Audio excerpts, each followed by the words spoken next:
Good morning, everyone. Welcome to Coffee and Cameras, our Saturday morning photography chat. Let me go ahead and get rid of John's video here. All right, so this is our normal Saturday morning photography chat. It happens every Saturday morning at 9 a.m. That is Central Time, Greenwich or Mountain, whatever time, minus 5 hours. So wherever you are in the world, you can find us and just check us out on YouTube Live. You can find me on YouTube at youtube.com, Josh Mills Photo. And yeah, check it out. You can also join us in our photography group on Facebook. And if you go to facebook.com/groups/photo talk group, then you can join the conversations in there. And you can also find the information to join the actual live meeting where you can share your audio, video. We change pictures and discuss, so you actually get to interact instead of just through the chat window here in YouTube Live. So on that note, I'm going to go ahead and make sure everybody can talk and get this thing started.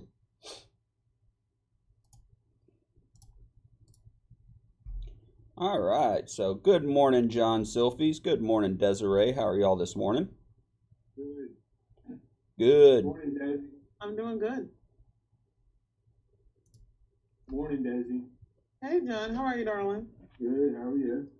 Doing good. Same old, same old.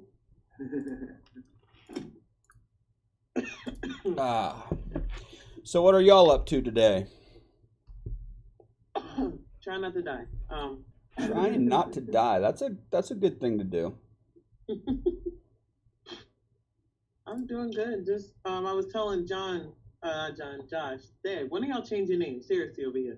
I was telling Josh that I'm doing my friend's engagement shoot today, so I don't have pictures to share, really. I'll have some to share on the page later on today, after her shoot is done. It's all good. Actually, John shared some pictures we're going to bring up here in a little bit. So, cool. So, she and I were actually just talking. She was actually asking about the new studio opening up there that John DiAngelo is opening called Silk Studios, which is up in East Hanover, New Jersey. Anybody watching this, that is going to be at Great Meadow Lane, East Hanover, New Jersey. A great big rental studio. He's fitting it out with everything you can need. And multiple sets, backdrops, lights, triggers, modifiers, the works. Everything's there. Even just had a custom graffiti mural painted on one of the walls, which turned out pretty sick. So that's going to be cool. We're doing an open house up there on Saturday, the November 23rd. Let me pull up my calendar. Yep. Saturday, November 23rd. We're also doing a creative lighting workshop I'm hosting and teaching on Sunday the 24th. If you want information on that, comment or shoot me a quick message. I'll send you the link with the information and the sign up for it. So, cool. Cool. What you been up to, John? A lot of shooting. I like to hear that. I pretty much shot 2 shoots every weekend for the last month and a half or so. Mm-hmm. So I'm quite the backlog of retouching to do. Hey, that's the life of a photographer. Unless you're outsourcing your retouching, it seems like it just builds up and it's a never-ending cycle. Yeah, so I did my first corporate headshots. Actually, it's a relatively small company. Mm-hmm. I did headshots yesterday for Fuchs Audio, a manufacturer of high-end guitar amplifiers. Oh, yeah. You actually showed me, or we talked about it one of the days I was over at your house. That's cool. Yeah, so, I'm friends with the owners, and so I did shoot there. Yeah, I did the head, and then I did some, like, relatively candid shots around the shop of them working, and did a couple products, a couple of new amplifiers that are coming out. Awesome. That crazy about product photography, it's kind of boring to me. I hear you. It's one of those things whenever it comes down to commercial product photography, there's boring and there's interesting. I find the whole plain backdrop, white backdrop, catalog style commercial product photography very, very boring. But whenever you get into more of the advertising product photography where you're creating a scene, then I find that very interesting because you have that creativity. You're creating a story, you're creating a scene for that product. And that I find very interesting. That's pretty intense. There's a lot of lighting and a lot more goes into that than a lot of people would think. Yeah, exactly. I mean, when it comes to the whole catalog stuff, it's usually really cookie cutter and easy. A lot of times it's just done in a light box, which I mean, for smaller products and even larger products, they do kind of a light box type setup, but basically it's just a box, that's wrapped in diffusion that has lights from all angles, so you basically kill all the shadows, and it's on a white backdrop, so it's very easy for them to cut it out and post that product into another scene or just post it as is, for like catalog work. That's what I had shot. That's what these guys do, and not for nothing. It's hard to make a black square box look really interesting. Very true. It's also my first published images was in their catalog, and actually made it into Guitar Player magazine, which is a national. Oh, that's awesome. Very cool, man. Yep. There's a bit of excitement into it. Very cool. I see Michael Zinn has joined us this morning. I just saw him putting his coffee mug up to his lip. Good morning, Michael. How are you today? He's muted. Oh, you're muted. Let me unmute him. Sorry about that. You can talk now. I was just doing my social media posting. I actually posted something in the group, and then I saw you guys were live. So Cool. I know you guys have been probably on for about an hour, but No, it just started about 10 minutes ago. oh, okay, cool. Yeah, you're East Coast, right? Yeah, I'm in New York. Yeah, I'm on Central Time, so I'm an hour behind you. Cool. Yep. Cool. So I think the accent gave away he's in New York, man. so what have you been up to this week? You been doing anything creative, shooting, editing, anything? Yeah, actually, the post I just made, I've been thinking about adding colored lights into the projector stuff. Oh, nice. So, so I've been starting to do that. That's cool. So I didn't know I think that is under Facebook guidelines. I was going to say, and YouTube algorithm, this is safe. There's no nudity in this shot. That's really cool. I love that geometric pattern that you've projected on her. Cool. I mean, you've lined it up perfectly. I love how there's this one continuous line running straight down her arm, and how all of the points lead you to joints or prominent features. So, I mean, it's really, the placement of the pattern is spot on. I love that. And it's really cool that you added this gelled light in here, which kind of mutes the pattern but doesn't make it completely disappear, and then adds that interest of the color to it. That's really cool. I like that. Yeah, thanks. Yeah. It's been kind of a journey. I've been playing with the projector for about a year and a half. Yeah. And placement of the images is really key. And this is actually an image I used way at the beginning, and I kind of got bored of the standard geometric images, and then I came back to them now, and I love them. Yeah. This is actually probably one of the few that I've seen done with like true geometric or symmetrical or patterns. Most of the ones that I've seen, especially recently, have been very, like tie-dye and water, ripples and stuff like that. Yeah. I like this, and I find that this is probably a lot more difficult for exactly what you just said. Placement is very key on that. Yeah. So, yeah, that's really cool. I like that, man. Yeah. Man, props to the model, too. Yeah, it's cool kind of working with somebody over and over that understands what I'm trying to do, and can work with me in that way, too. So, yeah.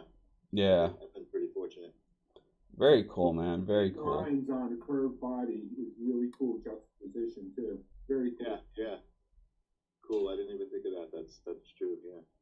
Very cool. Just out of curiosity, because obviously she's missing, those things that make her a lady. Right. Was she wearing pasties, or did you actually Photoshop out? A combination. A combination. She has these little like pasty nude colored silicone Right. nipple covers. Yeah. And I did Photoshop the edges of them out a bit, blurred them a bit. Yeah. Kind of. Yeah, it works really well, and I mean, it makes this almost an androgynous, which is great because then it's less about focusing on the sexuality. Right. I think that one thing that would have been maybe even cooler is if she had her hair pulled back, or if you found a model that actually had a shaved head, so the hair was not, you know. I don't find it to be like a bad distraction, but I think that having someone with their hair pulled back or a shaved head so that it wasn't something that catches your eye and the pattern maybe wrap their face and their head even more, that might, Sure. lend to it. Yeah. I've actually I've got a few male models that I'm going to be working with. I'm excited about that Cool. because it's always just been about the human form more than the sexuality of it. Yeah, exactly. And that's one of the things that, I see all these people all the time. They're posting, implied or even nude and, with the censor bars, which is annoying, but whatever. And they're labeling it art nude. And I know that we all have our perspective and opinions on where that fine line is. But a large majority of them that I see do not fall into art nude. They fall into the whole glamour, playboy, or worse. It's not. It's not art nudes. You know, art nudes to me, it's about the form or about creating an artistic piece. And like what you're doing here, that's great. And like what my buddy Christian Quisgard does, he incorporates nudes into landscapes and scenic locations, and he does it in such a way that they become part of the scene. They're not the focus of the scene. You're looking around the entire scene, not just fixated on them. And the majority of the time, even though they're technically nude, you're not seeing anything, you're not seeing any kind of genitalia or anything, but it's obvious that they're nude. So I guess it would almost, be implied in a way, but you know what I mean. Yeah. Yep. Cool, man. I like that. And that's another thing. I feel like a lot of these guys that are labeling art nude, that it's nowhere, you can't mistake it for art nude. That, I don't know, maybe they're trying to deceive themselves or something, Well, saying, I'm shooting this purely for art, when I feel like, yeah, no, they're shooting this because, they're dirty old men. But, Right. Well, Well, the problem, Josh, though, is that a lot of times, like I posted implied, not a lot, very Yeah. rarely. You automatically get this stigma, or the models get this stigma that they're doing something other than what they're doing. I mean, there's a lot to be said about just looking at a beautiful woman. I love beautiful women, and Right. I like to take pictures of them. And I've even had a relative of mine say, ask about the girls I shoot, are these porn stars? Why would you even think that? They're not nude. Yeah. Doing anything like that. So that would lead me to say, listen, this is art nude, just so stop people from categorizing me or the people that I shoot. Yeah. Another thing about this is I love the fact that the projector image and the gels completely take your mind away from that altogether. You don't pull this image up and immediately think, oh, look, naked girl. No, you pull this image up and you're like, wow, check out those patterns, check out the color. Art or nude is the last thing that runs through your mind. And then you realize, oh, wait, she's nude, So. Cool. Yeah, it's kind of funny. You say like Playboy or worse or art nude, but to be honest, like that's kind of what inspired me to get into photography. You know, when I Well, was a kid, you know, like looking at Playboy, that was artistic to me. I It do wasn't. I do agree with you, and I mean Playboy falls into the glamour side of it, you know. And like I said, for everybody, their perspective and their line in the sand is different. You know, what some people consider flat out pornography, it may not be for someone else, you know. And I'm not saying that Playboy or any of the others are bad, you know, because trust me, I'm a man. I looked at plenty of Playboys my whole life. You know, it is what it is. The female form is a beautiful thing, but you know, it's one of those that when you look at a image in Playboy, the focus is not let me create a artistic piece where you're looking all around the scene. No, it's look at this hot woman that's naked and you can see everything on her. You know, that's the intent of it. The Sure. intent of yours is not that. Even though, yeah, that inspired you to where you're at now, that is not the intent of this piece. It's not, Right. oh my God, I can see her breast. Oh my God, I can see, you know. Right. Yeah. This would look good if it was a nice fit guy too. Yeah, You know. exactly. Exactly. And I love the fact that you're actually wanting to do it with men also because, you Yeah. know, I want to actually get some couples involved. that would be cool. Very cool. Yeah. Yeah, you could get some really creative poses with couples. I've done it before. I haven't visited it in about a year, but I'm excited because I've got some people interested. So Yeah, I like if you could do like couples. geometric patterns like this and get them in poses that were geometric in nature that complemented that pattern, that would be awesome. Yeah. Yeah, I'm looking Like forward to it. here, By you the way, know, if you had her basically in the same pose she's in, but maybe a little bit more upright, so bent a little bit more at the waist, and then right, you had another standing over her from the left of the frame and bent at the waist over, so it created a box, and then you've right. got this box pattern across them. That would I dig that. complement, you know, that would be I very dig that. interesting. I dig that. I like also her pose. She decided to like raise herself just slightly, you Hmm. know, off the ground. I thought that was kind of Yeah, cool. You know, that worked. definitely. Desiree, are you over there text messaging people or are you sleeping? I'm awake. I was touching my hookah and I didn't want the sound to bug you. I got you. Nah, it looked like you were nodding off. You were doing this.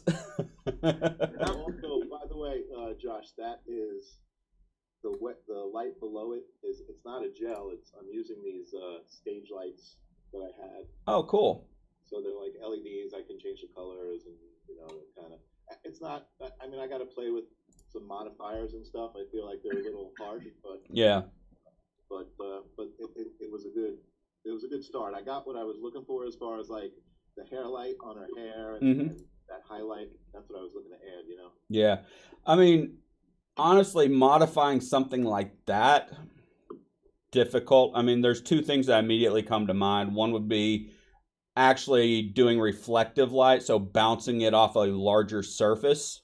Yep. The other would be shooting it through a scrim to diffuse Exactly. it. Those are exactly the modifications I was thinking. You know, I Yeah. wasn't thinking like soft boxes or anything like that, but you know, or even snoots or anything. I was just thinking of I think cutting it a bit. You know. shooting it through a scrim would give you more of the directional light. It would soften it up, and obviously you would lose, you know, a stop and a half of luminance.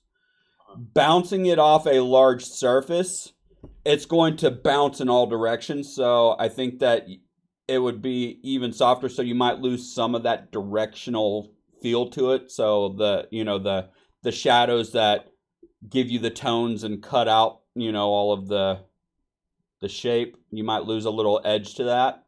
Doing it as a reflective or a bounce. So Right. yeah, Cool. cool. I just wanted to point that out because you were saying gels and they're not. It wasn't. I've done some stuff with gels too. So. Yeah, I actually I just ordered one of the newer Godox what is it, the A1 X1, the round-headed hot shoe flash, because I actually need a hot shoe flash for something that's coming up, but it comes with a whole crap load of different color gels on it. And then I was actually looking at the round head attachment for the 8200. Thinking about grabbing a couple of those for the 8200s I've got, because they have the round gel, attachments, and there's about 50 different colors, So I'm going to incorporate some of that into the upcoming workshop too, throwing some color in different places. Not the tradition, or not the normal gel photography that everybody's seeing now, where you're actually throwing, gelled colored light on the subject, but more of bouncing color other places in the scene, like on the backgrounds and stuff like that. So, yep. Cool. I know John, John sent these to me in Messenger wanting to talk about it, and that is retouched and that is unretouched. All right, man. What'd you want to touch on this first off? Well, I just wanted to first kind of get opinions about the color grading, balance between ambient and flash, basic, retouching, what I missed, what I couldn't, or what I could have done. The first thing that grabs my eye, and it grabbed my eye whenever we were looking at this the other night, I love Juliana's hair. I love curls, big hair, whatever. And I love the random flyaways or whatever. What I would do, though, is I would clean them up a little bit. So these flyaways that really come out on their own and are really just prominent, I would get rid of those. I would still leave like all of this, but like these that reach out way off on their own, I would clean those up a little bit, which would just kind of clean up the shape of her head, Yeah. That was the first thing that jumped out to me, actually, whenever we were on the other night. Yeah, it jumped out to me as well. What's happened? The two things have happened when I've tried that in the past. One is because of the bokeh, and we talked about this the other night. If I use frequency separation, it's hard to get rid of the color.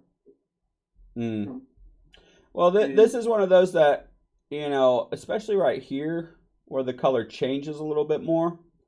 I might not do it in frequency separation. I might just use the spot healing brush, just really small, and make sure that it's zero hardness, so there's no hard edge, because hard edges are what will jump out at the eye whenever you're doing any kind of cloning or, spot healing.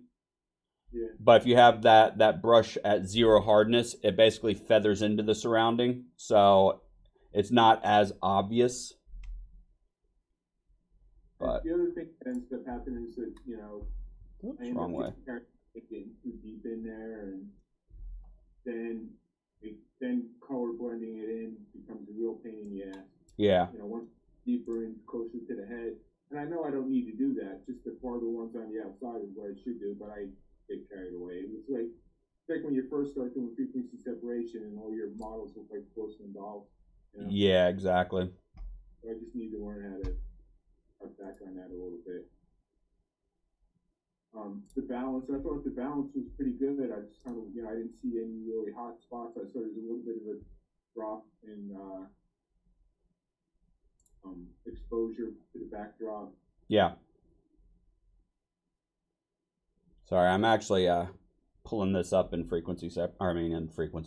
Photoshop real quick. There we go. Yeah, so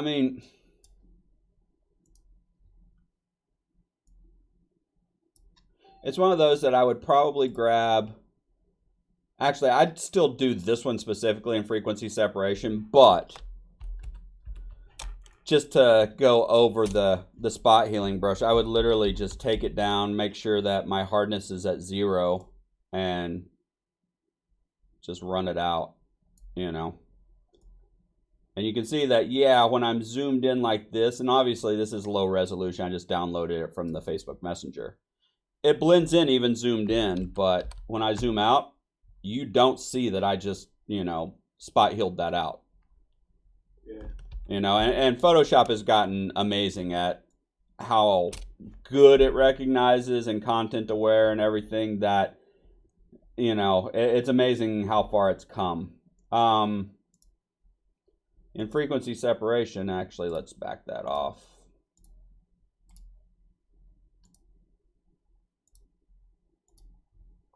Oh yeah, that reminds me. I need to upload the new version of the actions because I cleaned them all up and got rid of all the junk that was hiding in them.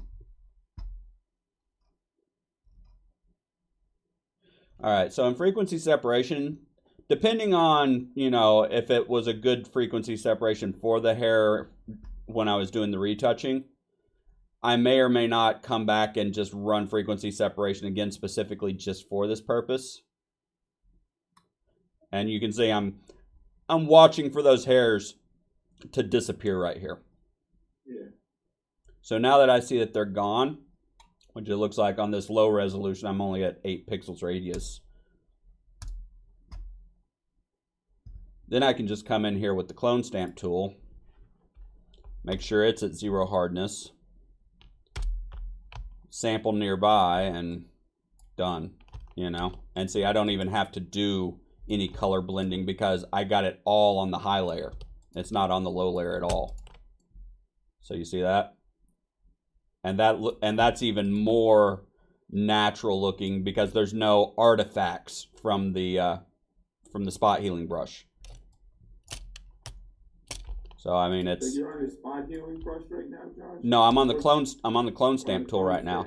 But when I did the actual separation and building my frequency separation stack, I did it with the intent of these hairs specifically. So I adjusted the amount of blur, the pixels of the blur, to where these hairs disappeared completely, which means that they are all going to exist only on the high layer, the texture layer.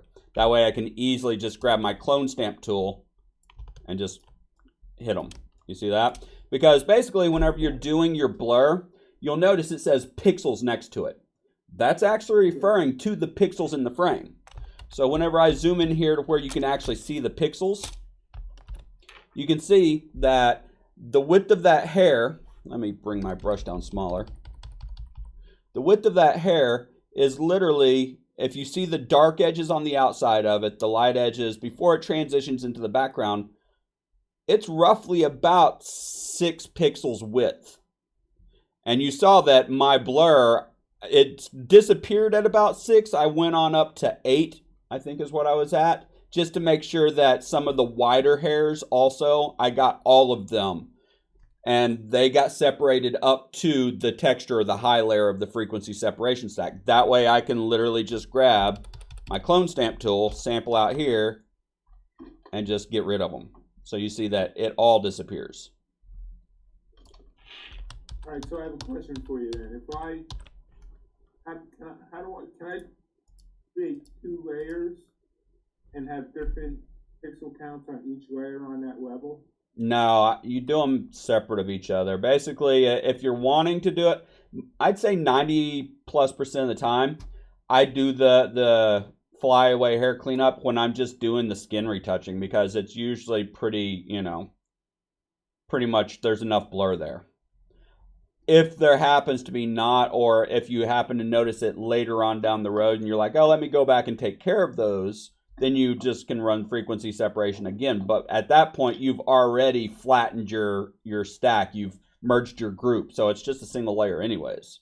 So you just run frequency separation again real quick, you know, just to handle that.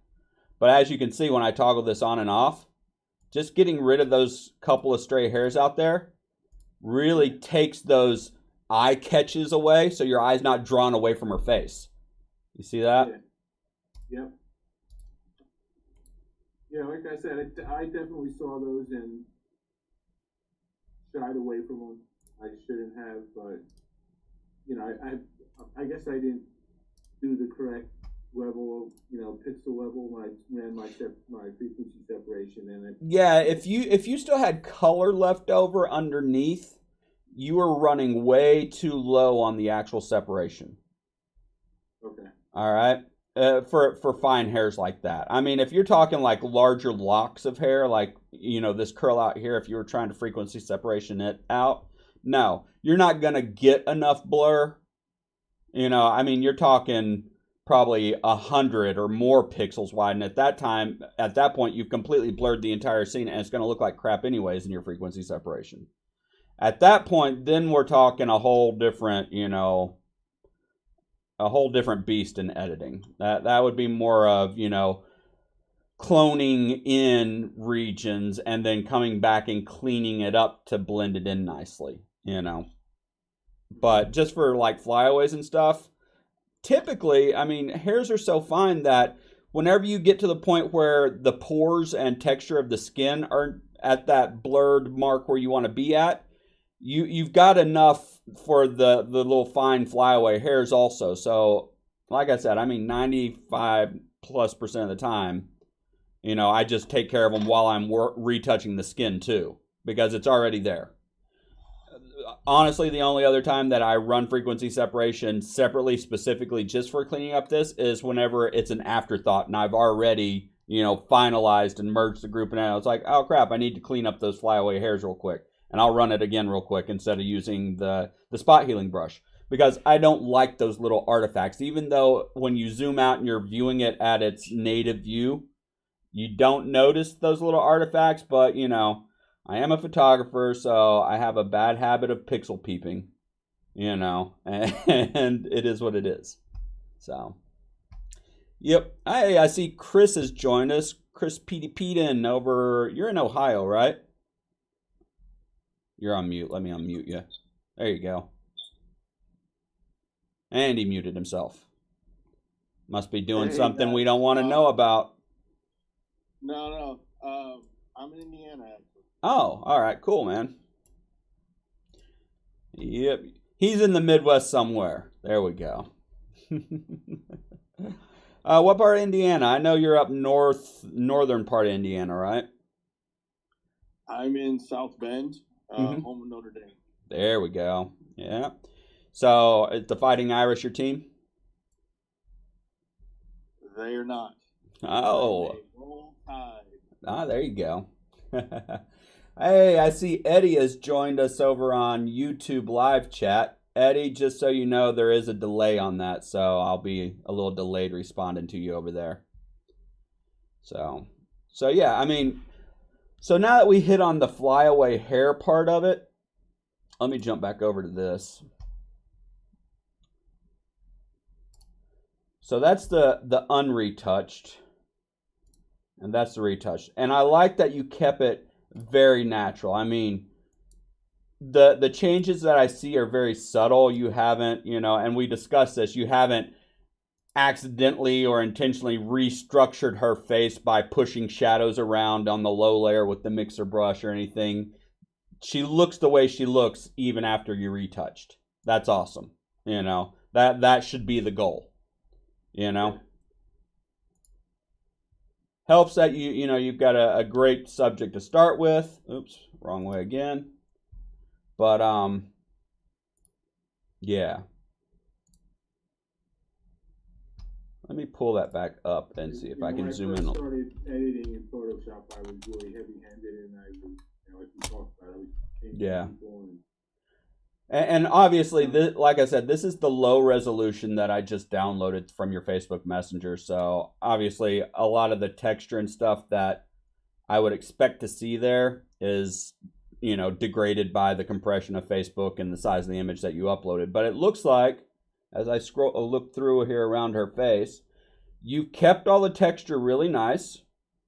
The only place I'm not seeing texture is where I would expect not to see texture, due to depth of field or the angle, the position of the face, or the shadow, because you start to lose texture where you don't have directional light to create all the little micro shadows, because that's how we see texture. Is every one of those little pores is actually a shadow that's being cast because of the directional light.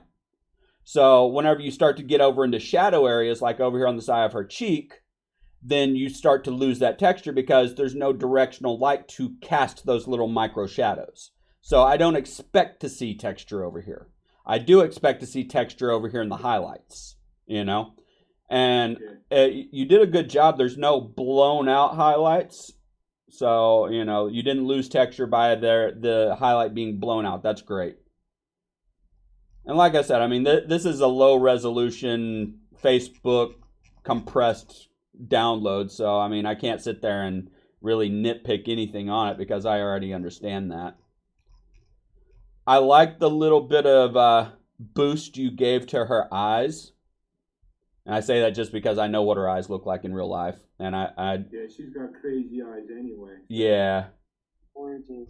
I love her eyes so much. Every time you post, John, I like the first thing I see are her blue eyes. I'm like, holy crap, dude. That's not even like fair.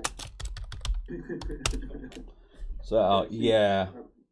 She's a beautiful young lady. The one thing I would say, and it again, it's downloaded from Facebook, is I feel like the white of her eyes you desaturated too much. They almost have a gray blue look to me, so maybe you took the red magenta channel down a little too much. Although I know that she tends to have very pink or bloodshot eyes a lot of times, but it looks a little too desaturated to me. You know, the cleanup on the white of the eye. I think that's probably at full opacity. Both the magenta and the cyan. Oh yeah, no. Whenever you do those, basically I back them off, and the magenta red channels, I usually that layer usually between 20 and 30% opacity, because I want to leave the red in there. I don't want all of the little veins and blood vessels to turn into gray lines. I want them to have that pink and red so that it's natural. It's difficult whenever you have somebody that has really bloodshot eyes, because then, you know, you're not killing the red off no matter what you do unless you go full, you know. I feel like I'm seeing blue in here, or it may just be, you know, I don't know, a vision. I feel like I'm seeing blue, but I'm not sure that I'm seeing blue. It definitely looks desaturated and slightly grayish or lifeless. Yeah. I like that you didn't bring up the you know, exposure of the white to an unnatural, you know, nuclear alien glowing eye look. That's you know, that's a big problem a lot of people do. I rarely run that action. Yeah. I'm really a big fan of that action myself. Yep. I did when I did the bring out the detail in her eyes, though. I did go over each one of her eyelashes too. Oh, okay. Yeah, so you actually sharpened up the eyelashes. Yeah. So I did that, and I was also kind of wondering about the amount of dodging I did in her hair. That it wasn't too much.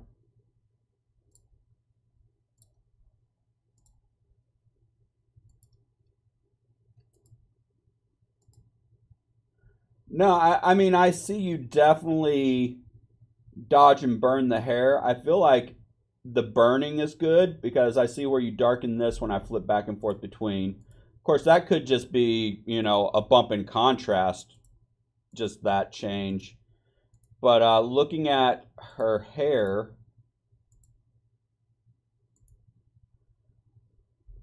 it looks very natural because the amount of brightness that I see in the highlights of the curls looks proportionate to the amount of exposure the image is brought up. It doesn't look like you've gone in and over dodged the curls and the lighter highlights in the hair.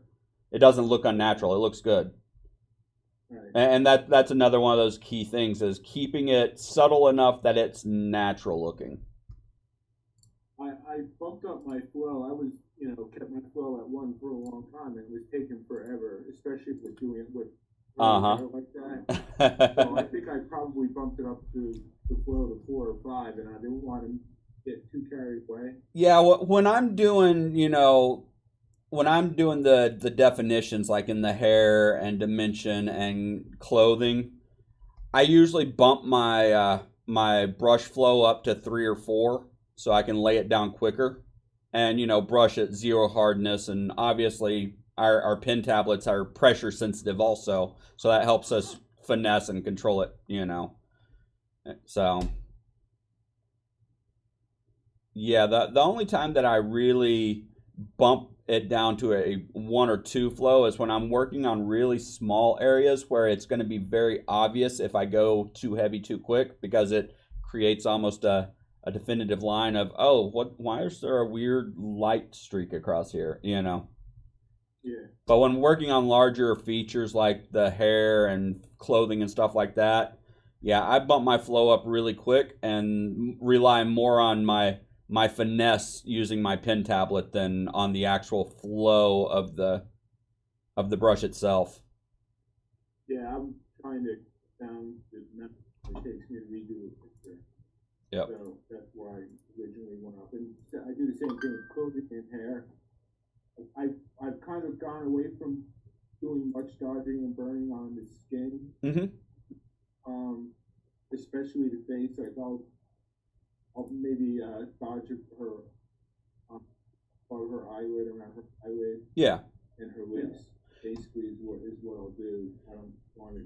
Yeah, I usually kiss the highlights, you know, on the lips and, you know, maybe the bridge of the nose just a tiny bit. But yeah, I definitely, especially if they have the, you know, the makeup where it has the bright highlight almost right here above the upper eyelid, below the brow and on the forehead. If there's a natural highlight there, I will usually bump it just a little bit just to give it just a little more.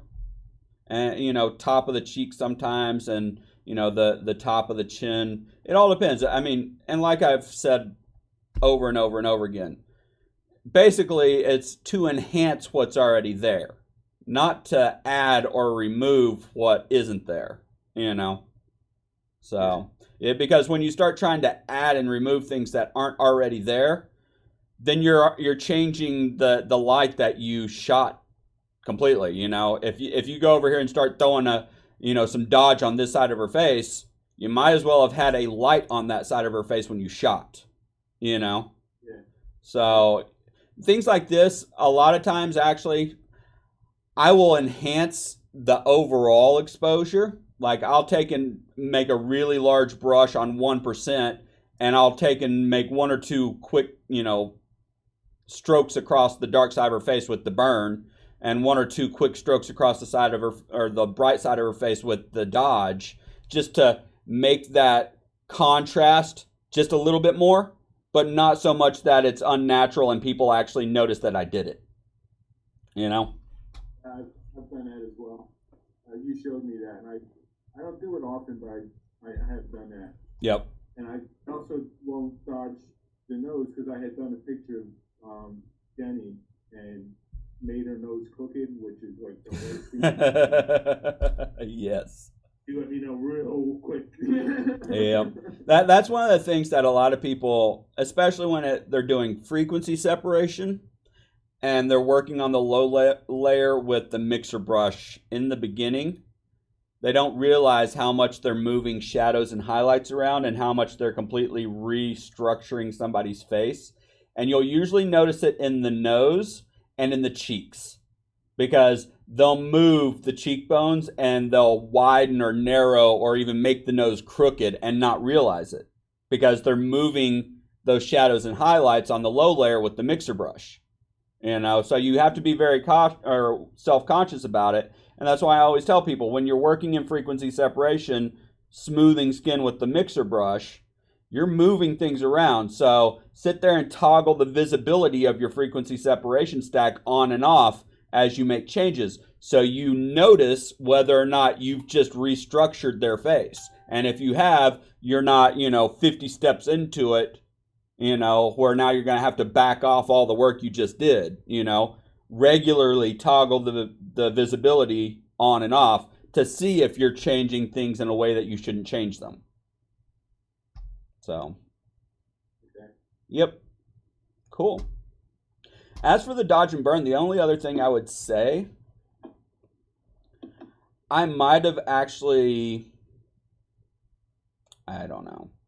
The rhinestones on the straps, I feel like they kind of are really bright and kind of draw you from her face.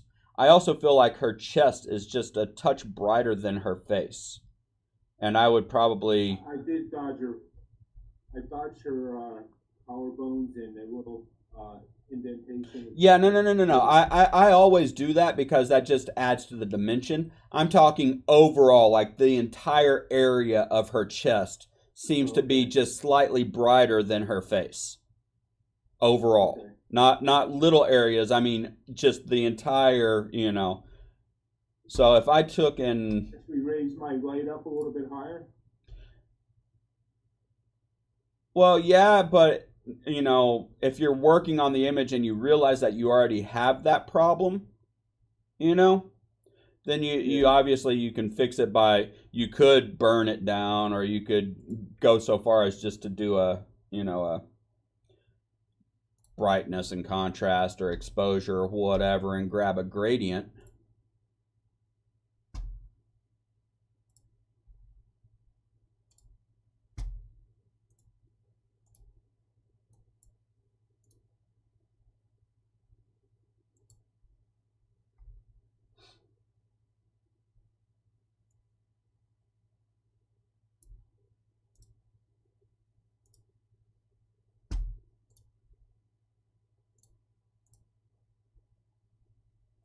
Why are you not letting me do this?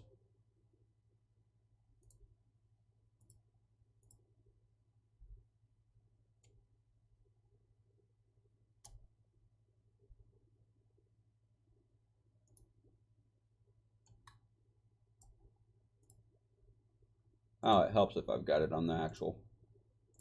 There we go. So do something like that where you actually throw a gradient.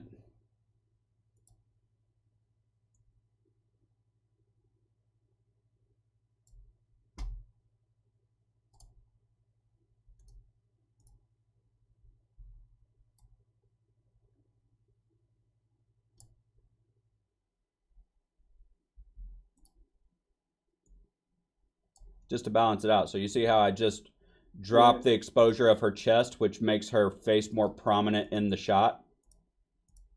Yeah. I mean, that was just quick and dirty. I mean, that I would definitely work on it a little bit better on balancing out that transition. And then I might actually come back in with a brush with black and go back over and just make sure that gradient isn't affecting, oops, wrong color, affecting her face, All right, so that's the next lesson. All right, cool.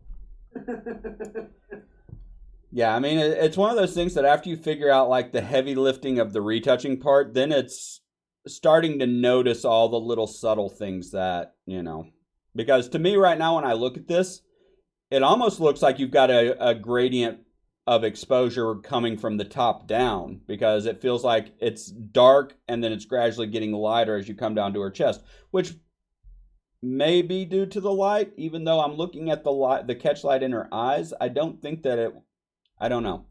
Some's got this part of her slightly brighter than her face. And her face being the focus, I would want this to be even or slightly underexposed to her face, but in a natural or subtle way. So, Okay. Yep. Cool. Thank you.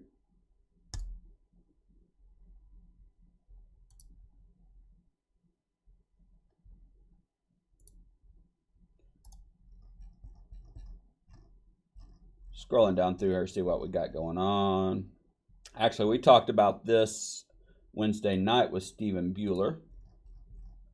If y'all want to hear what we had to say about that, go and check out the Bourbon Hour. I think it was episode 5. It's on YouTube Live or YouTube.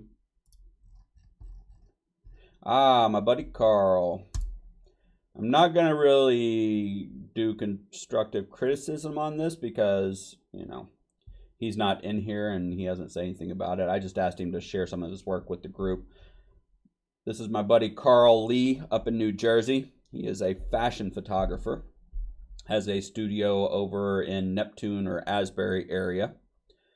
And yeah, I like this. He actually said that this is a engagement session, I believe.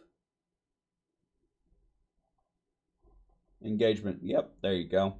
And it was just in an abandoned building, and he brought in these materials, which I think really lends to the colors that he plays. He's all about fashion. If you meet Carl in person, he is always like, he's got his outfits, you know.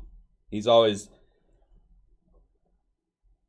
I don't know how to say it. I mean, he definitely puts some thought into it, and he's very creative, and I mean, always looks sharp. But yeah, I like the play of the colors here.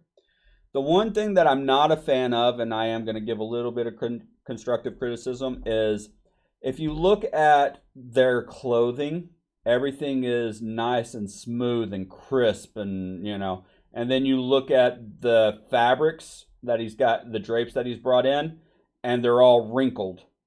And I would probably smooth those out so that they were just nice, smooth folds instead of all of the little folds and creases in it, so that it matched better with, the other fabrics in the scene.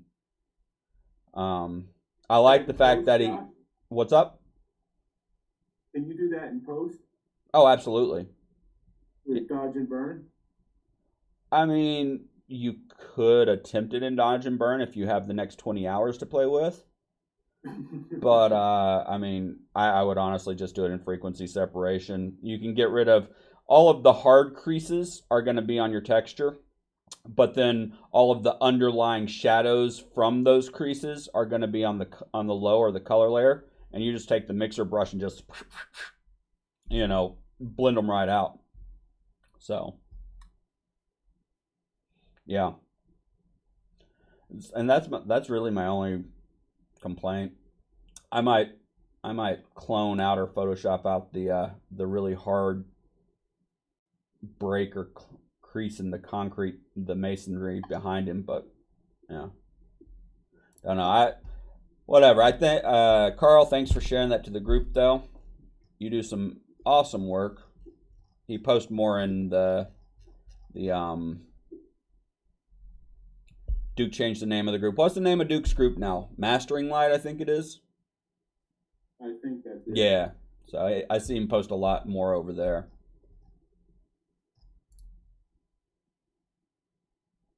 I love this one by Stefan. Event photography. He says this was Travis Green performing at the Spirit of Praise. Yes, I was the venue photographer and had all access. No flash. Shot it with a Canon 7D Mark II, Sigma 18 to 35, ISO 800. Obviously, you guys shoot pretty high ISO a lot of times in dark venues at events. 1/200th of a second at f2.8, so pretty much wide open for that lens. But yeah, I love the starburst back here, and I'm not sure how those starbursts actually happen unless that's actually more of one of those laser light systems maybe, because when you're shooting a really wide aperture, you don't get the starburst because the aperture blades don't create it. A lot of times when you're shooting and you want to naturally create that starburst on a bright point of light in a shot naturally in camera, you stop way down to f16, f22, and that really tiny aperture. And usually with older lenses that have the straight blades instead of the rounded blades, you get a much better effect of this, and it creates that starburst flare. A lot of the ones you see nowadays, they add them in post. They just add that flare in post. And actually, he might have added this in post because I see a really just round, hard edge right here. And it's almost like that flare is just a little bit slightly off center of that bright light. But I don't know. It's a cool shot, though. Really cool shot. It's a lot of light coming from the front of him. Mm-hmm. Almost like, well, I guess with the shadow of his glasses, it is above, but that's very well lit on him for having so much light coming from behind him. Well, yeah, and I mean, he's obviously on stage, so he's got probably the main spot on him, which is giving, that nice exposure. I mean, then obviously he could make little adjustments in post to, kill or bring up shadows or kill or bring down highlights. So, yeah. I thought it was a fantastic shot. Yeah, it's a awesome shot. I really like it. I mean, even the mic stand that's right front and center foreground that's slightly out of focus, that to me gives context to the scene. I don't find that to be a negative to this shot. You know, I feel like he's just walked up, grabbed that mic off the stand, brought it up to his mouth, and is just starting to belt something out, you know? The overall color, the whole color palette is really nice too. Oh, yeah, absolutely. Very cool. Oh, yeah, there's Silk Studios open house. That is happening the 23rd, so 2 weeks out from today, up in East Hanover, New Jersey. It is free for anybody that wants to come swing through and check out the new space. Definitely come hang out. I'll be hanging out. John, quite a few people will be hanging out. We've got models that have all said they want to swing through and hang out, so it's just going to be a fun, you know, check out the new space, network with other photographers, models, etc. So, it'd be a good time. You know what would be a good idea on that post, Josh, is just to kind of clarify that, because John had put bring your camera and take pictures, and I'm 100% sure that he means of the studio. And there was some people asking, well, are going to be models there? Are you going to be shooting? So no, if you bring a camera, he and I already talked. It's basically, I'm going to come in early and set up, you know, a couple of stations. All right? But we are not hiring models to come and stand there for everybody to take pictures of. The stations will be there. There will be models, I mean, that will be coming and going, hanging out and whatnot. So if you're there and, you know, said model walks up and you're talking, you're like, hey, you want to step over here for a couple minutes and let me grab some shots? Great. You are more than welcome to do so. But it is not a actual staged event where we're going to go, okay, we got models in these stations for an hour a piece, blah, blah, blah. No, it's not like that. It's completely just relaxed, you know, come and go type situation. But everybody is welcome to bring their camera, and, you know, if you got somebody you want to, you know, walk over and stand in front of that setup and, you know, you take some shots, that's great. It's not you can only walk in and take some shots of the entire studio so you have pictures of what it looks like, because who wants those, you know? That's honestly, that would be what I was thinking to take pictures of stuff, because I'm trying to book time with them already. I have a couple. Yeah, well, you're absolutely welcome to take those pictures too. But I'm saying that we're not saying no, you can't come in here and actually do portraits or something at one of the stations that we've already set up for it. You know. Okay. So. Yep. Hey Josh, can I have his you send me his actual address so I can save it for the 24th? It is 8B as in boy. Great Meadow Lane, East Hanover, New Jersey. It's right on there as well. If you lose your address, Desi, it's right on that advertisement for the open house. Oh, is it? I did see it. I'm sorry. Yeah, I was looking for it too, because I'll be up at the open house. Is this a shameless plug of Desiree dancing? Yeah, this is done by images by Ray. He's a buddy of mine who does pictures at a club I used to work at. He's now doing it at the new club that I work at. But this was a shot he got of me in a pole trick that I was doing, and I was thinking about Michael's picture of the lady with the geometrical shapes on her and whatnot, and that pose that she was in. And you were, you know, given like options of like how she can like lift it up a little bit higher and whatnot. Yep. I was just giving an example. I'm like, certain positions, and the one that she was doing in Michael's picture is a pole move. It is, but it's from the ground. Right. They're really hard to like lift yourself up a lot higher. Like it really is. Yeah. So I'm like, let me at least show an example of like how, and even the photographer was like, I couldn't have bent my arm a little bit further out. I'm like, I could have, but I'm like, I could have, but I'm like, I don't know how I would start like shaking and everything like that. So yeah, like, especially if you're trying to hold it for an extended period of time. Yeah. Yeah, and that was about 2 minutes I was holding that. All I gotta say is I give you big props on the athleticism it takes to do what you do. So, Yes, ma'am. I'm bruised up from it, so something's working. Since nobody else is on here, I'm going to do my shameless plugs. This is actually a shot from a workshop I did in Philadelphia back earlier this year. And that's actually the setup of it. And there's my ugly mug over here taking shots. And shout out to Elliot for taking that behind the scenes shot for me. And this is model Bianca, Morbid Beauty, if you find her on Instagram. And this was a 2-light setup with a reflector. A 26-inch beauty dish, that's the Cheetah QSB quick soup bowl, and a 48-inch quick rice bowl behind, and a bow reflector, or if you're into Westcott, it's the eye lighter. It's a curved reflector. So, yep. Actually, the setup I did some of those corporate shots yesterday. Mm-hmm. Minus the reflector. Oh, shut up, coffee maker.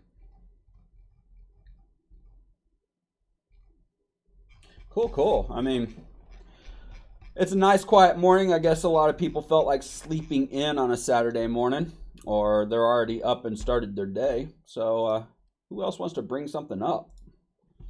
How about the thing that you posted, and I know the context in which you posted it, about the model releases. Now, where does somebody, is it a standard form that you can order through a website, or you could alter, or, can you just talk a little bit about those model release forms? I mean, there's thousands of them online, and the problem is that 999 out of 1,000 of them are people that just, basically created their own and wrote them out and have no legal background to base what they wrote. So how well they would hold up in court, very questionable. I suggest talking to a lawyer and having them create your stuff. An easier route is actually the Lawtog, Lawtog. She is a professional photographer and lawyer. And I think she's based up in like Connecticut or something, actually. But she's got an entire thing that's one of her business models is photographer legal, counsel, and she does contracts and everything else. And she actually sells like contracts and release packages for a very affordable price. And if you just Google Lawtog or the Lawtog, it comes right up, and you can get.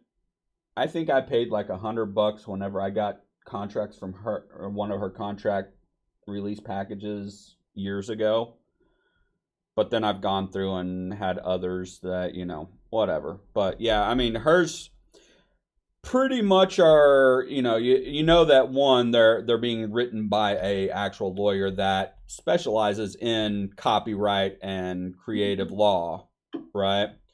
And the other thing is that it also varies by state. So some laws apply differently or are written differently depending on what state you're in. So if you want to make sure you're 100% covered, I believe you can actually contact her about state specific. Because basically in the contracts and releases and everything, you are allowed to state what court any litigation is held in. So in mine, when I was in New Jersey, it stated, litigation would be held in said court in said county in New Jersey, or, in the state of in whatever court in the state of New Jersey. And now it's been modified to whatever court, blah, blah, blah, in the state of Arkansas. Even if I'm shooting in Missouri or Kansas or whatever else, my business is based here. So any legal action I'm going to have addressed here, And by having that in the contract and them signing that, they're agreeing that, oh, okay, no, I can't take you to court in my state of Nevada. No, I have to take you to court in Arkansas, All right. So. Hey, Josh. Yeah. So Law Talk, Rachel Brinke also Yeah. has a Facebook group that you can join in. ask questions of the community there, which is a pretty good resource as well. Yep, absolutely. Is it under the same thing, LETOG? Yeah, if you just search the Law Talk, you should Okay. find a Facebook group. And I think it's thelawtalk.com is her website. Yeah. Actually, you know what? Let me just pull it up.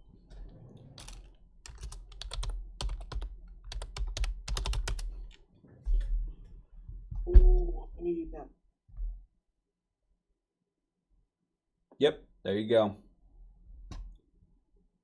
Hmm. And it should be up on your screen right now. Yep. But yeah, if you go, I mean, she has blogs that talk about all kinds of things. She has groups. If you go over to shop, you can see she's got all kinds of, contracts and releases and tax tools and everything else. And she does she does consulting, obviously, also. So you can actually get one-on-one with her, if you would like. So, Okay. yep. I'll also throw in, if you need contracts and things like that, there's a website called Do More Photographers. Yep. They also have a store section that you can get contract packs and things like that. And Yep. They have attested that those are also written by actual lawyers. Yep.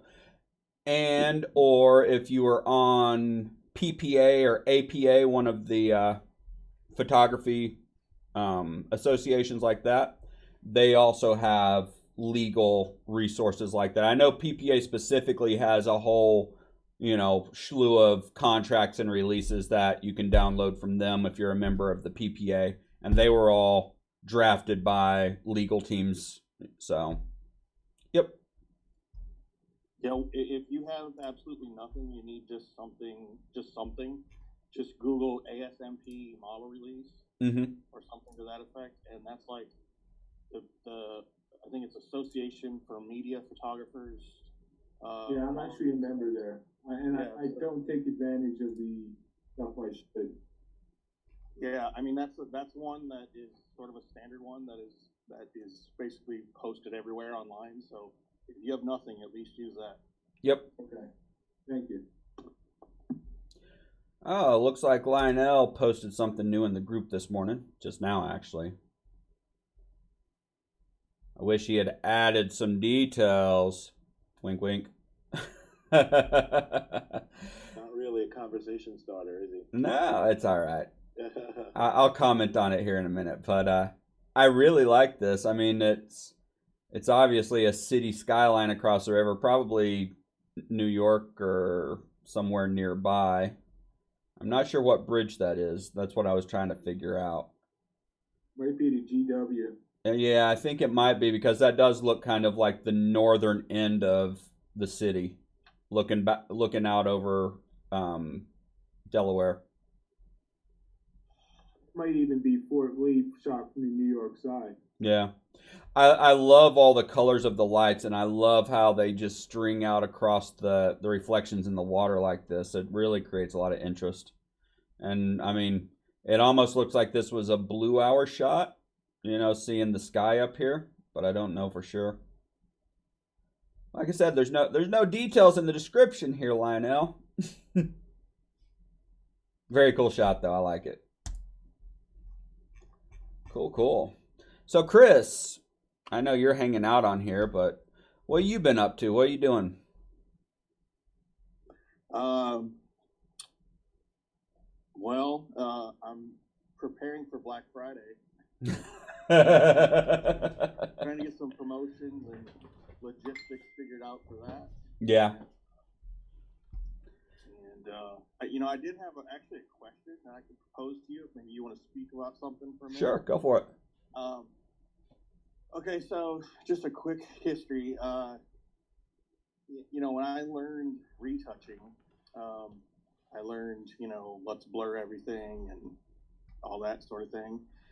Then years, progressed, and then I found portraiture, which is pretty much a godsend in many ways. Are you talking about Imagenomics portraiture? Yes, Yeah. the plug-in portraiture. And then from there, I learned dodge and burn and frequency separation. And so now I find myself in a quandary because for a long time I was like, man, portraiture does a pretty damn good job. Mm-hmm. But then I learned frequency separate and dodge and burn, and like that's like portraiture on steroids, you know? Yeah. Because you're really getting in there and make. I mean, it's the most realistic it's probably ever going to look without the model just being flawless right off the camera. Right. And so with what I do, like when I do an image reveal, you know, it's anywhere from, I would say, 50 to 70 photos. Mm-hmm. Well, that's, at least for me, that's very time consuming to frequency separate 50 to 70 photos in a timely manner, I should say. Yep. So I'm wondering your thoughts on any way to give me some sort of result that's between running portraiture and running full-blown frequency separation. I kind of want, I guess what I'm trying to say is I want kind of like a fast frequency separation. Any thoughts? Yeah, because I have kind of a fast frequency separation that I do. I mean, honestly, if I am trying to bulk edit a bunch of pictures, you know, like family portrait type stuff, Yeah. I may not even do frequency separation. I have image gnomic portraiture, and I might just bulk them through that just to save the time. Because they're at that point they're not paying me for that high end retouch, you know. They're paying me for, you know, 25 to whatever edited images that, you know, it's not an editorial, so. And that's kind of exactly where I was going with my thoughts as well. Yeah. Now, because with my boudoir clients, they're not model clients, and they're not expecting perfection, you know, fashion level. Yeah. Beauty retouching. Yeah. And the other thing is, I mean, especially I haven't looked at your boudoir stuff real recently, but another thing that you're looking at is it's not a tight headshot. It's not, you know, cropped into where their face is filling the entire frame. So the amount of detail that needs to be there isn't on that same level of editorial, you know, makeup headshot. So, you know, it is what it is. Just like if you're doing a family session where you've got 4 people in frame full body, you don't need to zoom in at 100% and frequency separation, you know, every pore on their face, because nobody's going to see any of it. Yeah, this is actually my, you sort of touched on this briefly earlier, this is where my like photography OCD comes in. Mm-hmm. Because as you alluded to, we are pixel peepers. Yep. And I have a hard time telling myself to let something go. And I know it's there. I hear you. I guess I'll just throw this out there just for food for thought for anyone that is also maybe dealing with this. So what I've actually sort of figured out, and it seems to work okay, is I still do a frequency separation, but what I do is I run portraiture on the low layer. I have been doing that for about 3 years.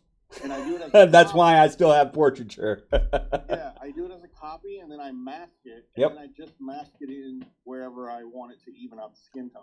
I actually learned that over 3 years ago, and I actually learned it from a Russian retoucher. That's what he does, is he does editorial retouching.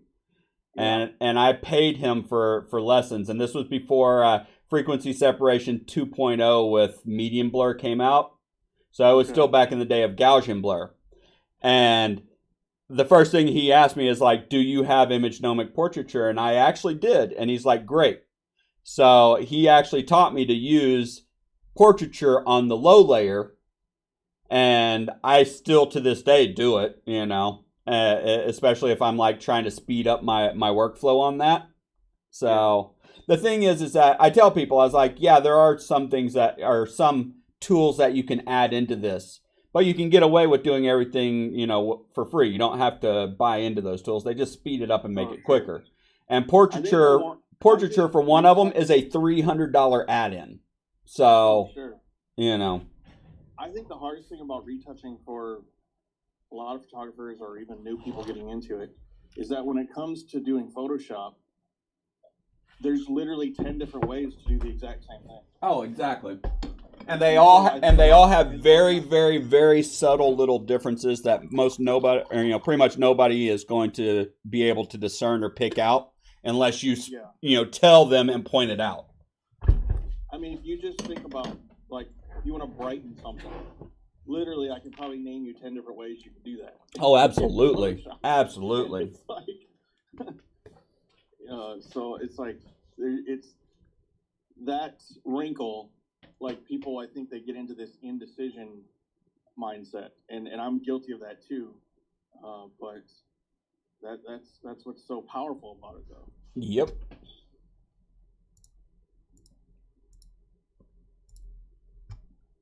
Sorry, I got to pull this up. So that is the mural that John just had painted in the new studio. Obviously, the studio isn't, fitted out yet, but on one of the walls, he hired a graffiti artist to come in and paint a mural on the wall. Awesome. That's cool. Pretty cool, isn't it? Yeah, really cool. And the guy, whatever his name is, I think I can't discern what his name is. He did that in like under a day. From bare wall to that. Yeah, well, generally you don't have a whole lot of time to do graffiti. The police have a lot to say about that. That or you're doing it in the dark. Turn out all the lights so I'm working like I normally do. Actually, you know what? Graffiti has become like this kind of mural stuff has become so popular that now there's a lot of guys that is their career, And you go to like Asbury, you got Pork Chop that paints on all the buildings down there and he gets hired to do it, And then here in Northwest Arkansas, all of the downtowns, they've hired all of these artists that come in and have done these gigantic murals on the sides of all of the buildings around downtown, So... Flatbush in Brooklyn, they're all over the place. It's a really cool place to go for a photo walk. Oh, absolutely. And then there's one that's not, structured and paid for, like Graffiti Pier in Philadelphia. That's a really cool place to go and check out. I heard I heard that they closed that they got rid of that. No, that's fenced off and you're not supposed to go there. That's where all the junkies and homeless people like to hang out, but it's still a cool spot to go if, you're not worried about running into some trouble. But yeah, that turned out really well. I like it. Yeah. All the pictures I've seen so far, I was with John last weekend, and it looks like it's going to be a really cool facility. Yeah, definitely. And from what I hear, it's laid out quite well for the size space that he has. And I think that he said after doing, actually, I think he's on here. I see a phone number on here that's popped up, but it doesn't have a name. Is that you, D'Arcangelo?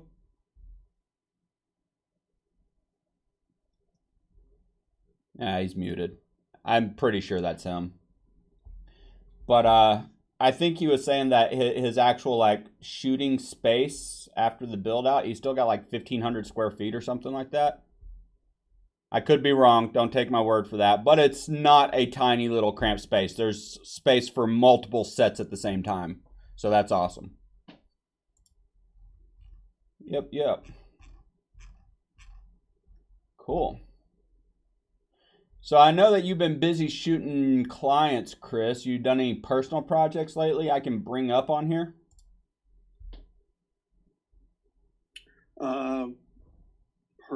No, not recently. No personal projects. I need to do more. It's really weird.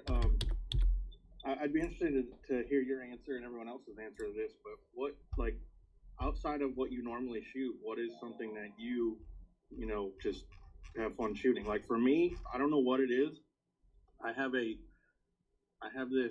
I'm drawn to skies. Mm-hmm. So like when I'm driving and stuff, sometimes I'll see crazy clouds and things like that. Yep. And I'll just like snap a bunch of photos with my iPhone, which ironically it's amazing what my damn iPhone will take. Yeah.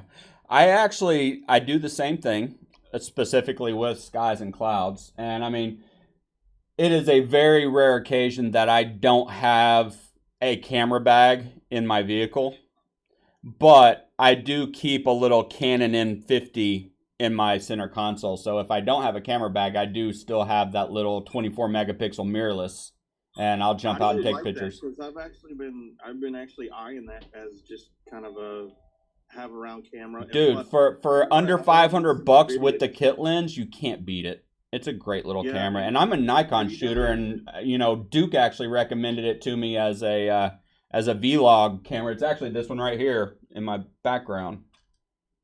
Have you done any video with it? Because that was one of the things I was going to use for. As you can see, it's on the. Oh, you may not be watching. I just pulled this up. I have my gimbal right here in frame that has the little Canon M50 sitting on it. Yeah, I see it. Hello. Okay, cool. Hey, what's up, John? I hear you now.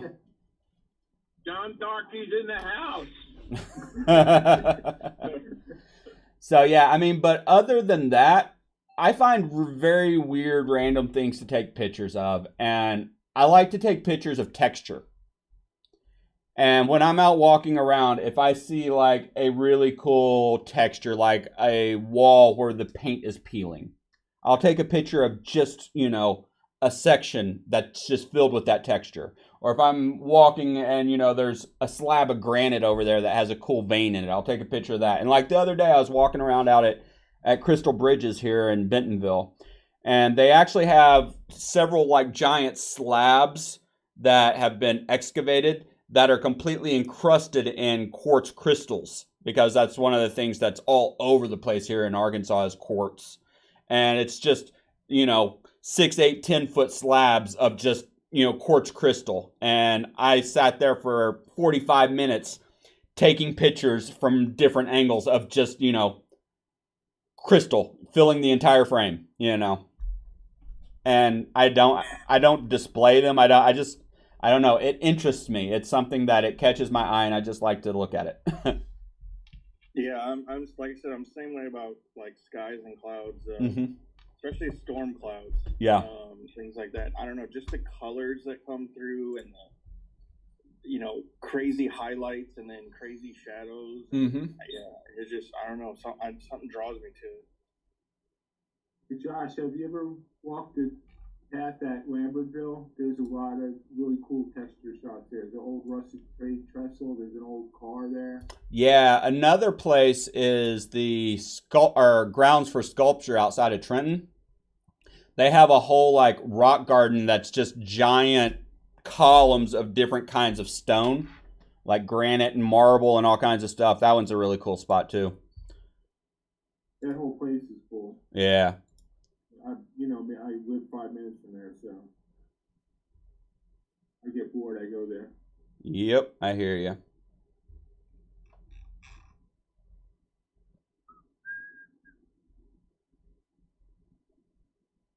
I thought I had something. You showed the picture of my graffiti? I did. That was supposed to be a surprise. Oh, damn. Whoops. That's okay. The proverbial cat's out of the bag. Yep. Oh, well. Well, it'll still surprise everybody except for, 5 people, 6 people? For what? The workshop? Yeah, it'll still surprise everybody. I mean, there's only 3 of us. I'm not sure if Michael. Oh, okay. There's only a few. Well, no, it'll be posted tomorrow. Yeah, it's all right. I keep secrets. Don't tell Josh. Yeah, don't tell Josh because I like to run my mouth, Must be an Arkansas thing. Yeah, something like that. Up here in Jersey, you find if you do that, you wind up with cement shoes somewhere in the Passaic River. Yeah, well, actually, my favorite spot is actually way out there off of 72 in the Pine Barrens, but we'll talk about that off camera sometime. There you go. There you go. You're watching too much Sopranos. No, I know a few people in Jersey that we've had that discussion. No, I mean, I watch too much Sopranos. Yeah, right. They're utilizing the Pine Barrens. Mm-hmm. There's actually a cool. there's actually a cool place in the Pine Barrens. This guy built a house completely out of junk. Oh yeah. And now they made it like a museum. Yeah, it's massive too. It's like a mansion almost. It's really cool. I haven't seen it in person. I only saw pictures of it. Cool. Yeah, I don't know what you're talking about, but I'm not surprised. I know quite a few places down in the Pine Barrens from back when I used to go out four-wheeling and, herping. And that's not herpes. Herping is searching for reptiles. And I was going to say, the gift that keeps giving. Yeah, exactly. No, there's actually the old foundry out there, which is a really cool spot to go out. And it's off of 72 South. And it's really hard to see the little path, but you turn off of 72 South heading east, and it's literally like a dirt path that's wide enough for you to drive your four-wheel drive vehicle down it, but unless you have a four-wheel drive vehicle, don't try it. And it comes out to what used to be an old foundry where they made china. All right? And the building is gone, the foundation is still there, but all around the entire area is like all these giant piles of broken china and glass from, decades of, them out there producing it out there. So you can go out there and I actually knew somebody that would go out there and pick up all the little pieces of the china that have the patterns in them, and they made jewelry out of it. So. Oh, that's cool. Yeah. Is that the same place where there's another place in Jersey, or that place? They would make the forms in China of hands to make rubber gloves. Mm-hmm. And when you go there, they have thousands of these hands. It's like freaky looking, just laying all over the place. That is not the same place, but I've heard of what you're talking about. Yeah. Chris, by the way, this was from Crystal Bridges the other day. Me just walking around taking, like I said, dozens of pictures of just crystal. Yeah, that's cool. The cool thing about textures, too, is that, you can use them in your work creatively. Yeah, exactly. And I got all kinds of just crystal. Wow. As you can see, I'm scrolling through. I've got tons of them. Wow, yeah. Hey, question for you. So, have you read anything about Capture 120? I have not. I've got I run Capture One, and I've got the subscription model, so I get the newest versions every time they come out. So. Yeah. So I'm on the beta program. Oh, okay. And you didn't hear this from me, but the highlight and shadow sliders, they're going to change them to work like Lightrooms. So they're going to go negative and positive. Oh, cool. Yeah. The other thing that a lot of people, when they get into Capture One, that they're like, they come from Lightroom, is they're like, there's no white and black slider. Yeah, Well, that's because there's actually a levels panel. And the levels panel does exactly the same thing, but you have a lot more power and control to it than just a white and black slider like you have in Lightroom just below the highlights and shadows. Yeah, once What? There's no dehaze either. Yeah, exactly. You can so if you look on YouTube and search Capture One dehaze, there's a guy that shows you how you can basically simulate the exact same thing. Yeah. The whole dehaze thing is kind of just a contrast adjustment if you think about it. Yeah, it's basically like he basically talks about how it's just modifying saturation and contrast kind of, and maybe one other thing kind of all in one slider. Yeah. And you can actually do it in the levels panel if you know what you're doing, because a lot of people, when they look at the levels panel, they don't realize that there's the 2 points, the white and black point above the panel. All they know is the shadows, midtones, and highlights across the bottom of the panel, and don't realize that you can bring the white and black points at the top of the panel in or out, and then adjust your shadows, midtones, and highlights in or out on the bottom side. So you've got 5 points And then not only that, you've got them for the RGB channel, the red channel, the green channel, and the blue channel. So you've got 4 different channels to work with and 5 points to work with instead of just, you know. So one thing that's interesting, and I don't know if this is a misconception going around, because I had this wrong as well, but the way you just described it is the way I used to understand it. From basically Capture One documentation, the 2 points at the top are output levels. Yeah. Which basically says how dark or how bright the image can be. I'm actually going to open it right back up now so we can show this. and it specifically says the bottom points are actually your black point and white point and midpoint. But a lot of people describe it the exact same way you did, and that's how I understood it for a long time. I think the difference is very subtle, but the Capture One documentation makes it very clear that they're different. Yeah. So this is the levels panel I'm actually referring to. And you've got your, as he said, the output levels. I call them the black and white point right here on the top. Then you've got your shadow, midtone, and highlight on the bottom. And obviously, if I pull the black point in, it brings up the blacks. If I pull the white point in, it brings down the whites, right? Now, opposing that, I can bring down the blacks in the shadows. I can bring up the highlights, you know, over here, and then I can obviously change the midtones. So a lot of times what I'll do is I will take and I will bring my curve out here, and I will adjust my output levels, as Chris pointed out, to adjust what my histogram actually looks like. And then I'll come down and open things up on the bottom side. So you can actually... Hey Josh, I got a question for you. Yeah.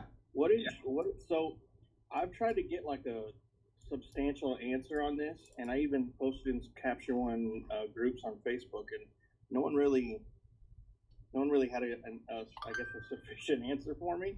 But so like, for you personally, I guess, what is your workflow through the different tools in Capture One? Because much like Photoshop, like if you want to brighten an image, there's 5 different ways to do it. Mm-hmm. So, I mean, do you favor one tool over the other? You're asking just about brightening the image. Well, I mean, just overall, like, what's your workflow through them? Because, like, do you like start with exposure? Do you use brightness? I mean, do you start with levels? What first? I usually do is I usually start with my white balance first, because white balance really changes what an exposure looks like. It's not just a color, Sure. you know? So I set my white balance first, and then I do my exposure, and I do my exposure in levels. And I mean, on a rare occasion, if I'm in a hurry, I'll do it with the brightness slider. I never touch the exposure slider ever. I find it's just too heavy-handed and global. But my preferred is actually using the levels just like I did right now. So you see, you know, if I sit here and toggle this on and off, how I open that up. The nice thing about levels too is that you can adjust each individual color channel too. Exactly. You can adjust the color channels, which will adjust the overall appearance. But you know, like you can see that this is, I brought the curves over here so you can just see the histogram in general. But if I come over here and actually reset, you see the histogram on that straight out camera was all bumped way down into the shadows. And then with my adjustments, I brought it out to where most of my, you know, image is happening in what would be the lower side of the midtones. And I did that by bringing in my shadow point and bringing up my highlights. And where I actually started with this, and actually let me just back it off. What I actually did, and this is what I typically do, is I will start with the midtones on the level here, and I will adjust it to get my overall histogram kind of where I want, all right? Then I will make my adjustments to highlights and shadows to the entire dynamic range So you see that I actually brought in my black point just a little bit, and then I'll make sure that I'm not clipping there. And then I brought my highlights down to just where I start to get some information. So I've now got my histogram filling the entire dynamic range. And whenever I toggle that on and off, you can see what a difference that is. Yeah, for sure. I think that's probably a good way to do it.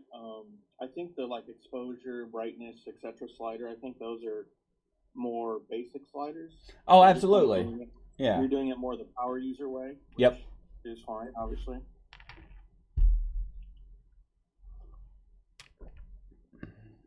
So yeah, that's kind of my thing. And I mean, honestly, I don't use Capture One for retouching. I use it for basic adjustments before I take it into Photoshop for retouching. So there's not a whole lot of workflow. Now, don't get me wrong, I can retouch in Capture One, and you know, I will do my basic adjustments like this, and then I'll jump over into the color panel, and you know, I'll take my skin tones and make my adjustments here by sampling a skin tone and changing hue, saturation, lightness, etc. And obviously I'll jump up here in the panel, and there is a spot healing brush and stuff like that for blemishes and stuff like that. So I can do a pretty decent quick beauty retouch, but it's not a dodge and burn frequency separation level retouch. It's a Lightroom level retouch if you think about it. I just find that the power and the end result of Capture One versus Lightroom is definitely noticeable, Yeah, the biggest thing for me is just the color tools. Yeah.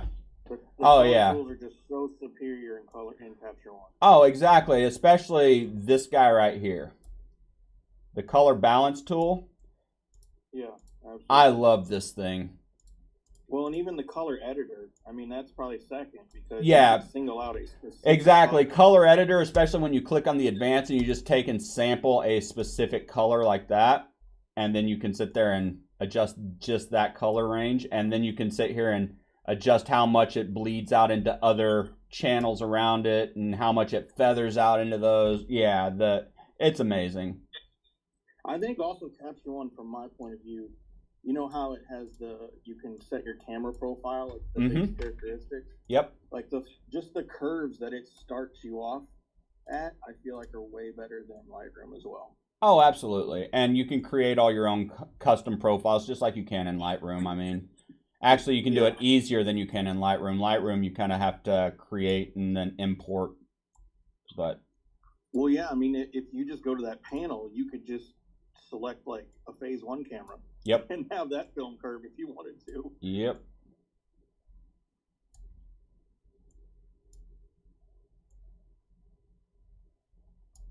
Sorry, I was playing around. So yeah, I mean, that right there, what I just did, and actually if I switch over to three-way, you'll see it. I just added blues to the shadows and deepened the shadows over here, and I added yellows to the highlights and brought the highlights way up over here. So if I toggle that on and off, you can see how much that added just some punch to that image.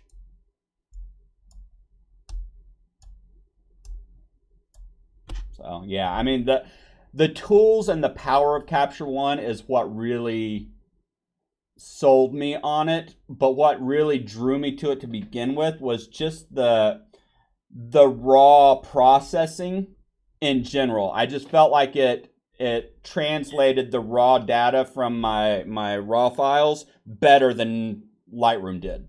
I got a better just end result. I mean, if I imported a raw file to Lightroom and Capture One, made no changes whatsoever, and exported to a JPEG or TIFF or whatever, and then compared them side by side, the image that was just that straight out camera conversion from raw in Capture One just looked better. The sharpness was better, the color rendition was better, everything just was better with no changes made whatsoever.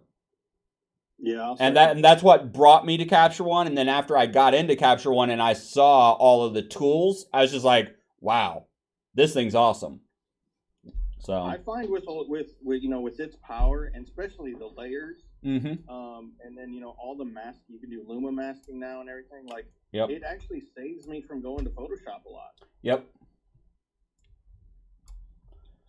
All right, guys.